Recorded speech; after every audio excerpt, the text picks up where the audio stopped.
Yo, papasok na tayo pero maglalakad lang at mag-aabang tayo ng sasakyan. Pakita ko sa inyo yung pag-aabangan ko. Yun,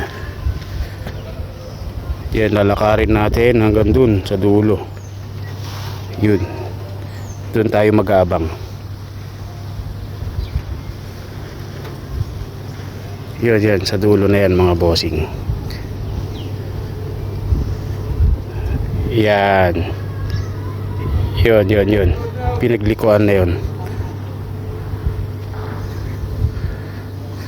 Paakyat. So, let's see. Lakad time.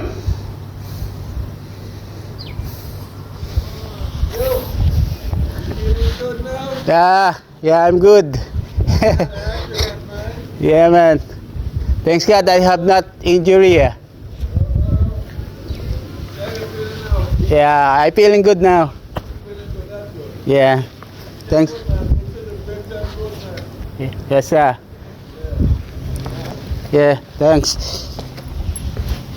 At yun nga, pati yung kapitbahay namin, alam din na aksidente ko. Maliit lang naman po kasing komunidad to. Kumbaga, kaunti lang po kami magkakapitbahay. Kaya halos lahat ng tao rito sa area magkakilala. Pero mukha lang po, ang natatandaan ko sa kanila, yung pangalan, di ko po alam.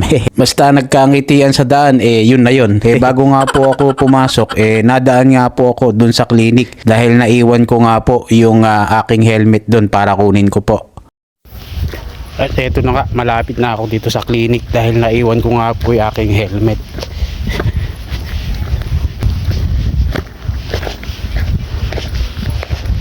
Say, afternoon. I get some my helmet. I left the one.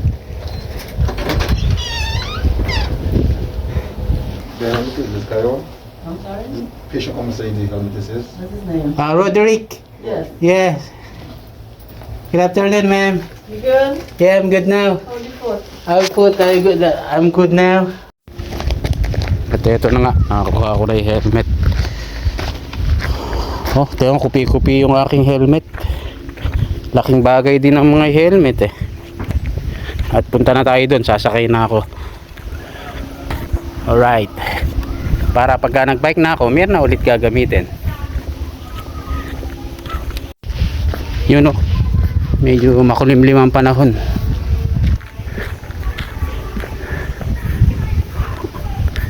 Hindi tayo dadaan akyat sa taas. Yan pala yung isang market dito.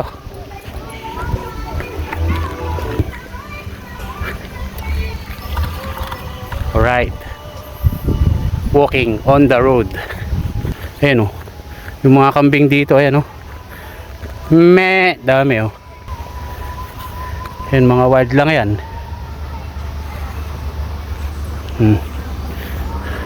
Sa dalawa, tatlo mga kambing. Yung pa isa nakita nyo mga bossing, ayan pa, 5. Pwedeng hulihin yan, kaya lang mabibilis talagang tumakbo yung mga yan mga bossing. Ayun, dun nga tayo mag-aabang. Ayun sa may pinag-aabangan ko may kambing din. Halapitan natin. Basta mga white lang po yung mga kambing na yan, pwedeng hulihin, wag lang buntis. Kasi nga para mas dumami pa, mas marami pa tayong hulihin. Nanginginain. Lumabas buntis. Nanginginain. Bilis tayo po. Uy anak ko. Uy anak. Dami talagang kambing dito. Nakakit na yan. Nagkalat ng kambing dito. Ayun pa ayun pa sa taas. Nakatingin sa akin. Ayun. Yun yung mag-ina. Ayan, mag-abang tayo kung sinong masakyan natin mga bossing. Wait muna tayo. Alright, panoorin muna natin yung mga kambing. Mashallah. At habang binibidyohan ko nga yung kambing, di ko alam, meron nang nadaan na pick up sa harapan ko. Kaya ayun, buti na lang nag-sign ako ng okay at hinintuan ako. Ganun po rito, basta mag-sign ka lang ng okay, hihintuan ka na. Kumbaga, libre naman po ito, walang bayad. Dahil nga po, isang way lang naman po ang dadaan ng mga andito Kaya ayun, nakaki-catch and ride po ako. Kumbaga, libre na po. At pagdating ko nga po dyan, ibinabalang po ako dun sa harap ng aming resto at naglakad na nga lang po ako. Kung di ka pa nakashare at nakapollow, please follow naman ang ating mga vlog. Alright. I'm here now. Yun lang. Always remember, God is good all the time. Alright.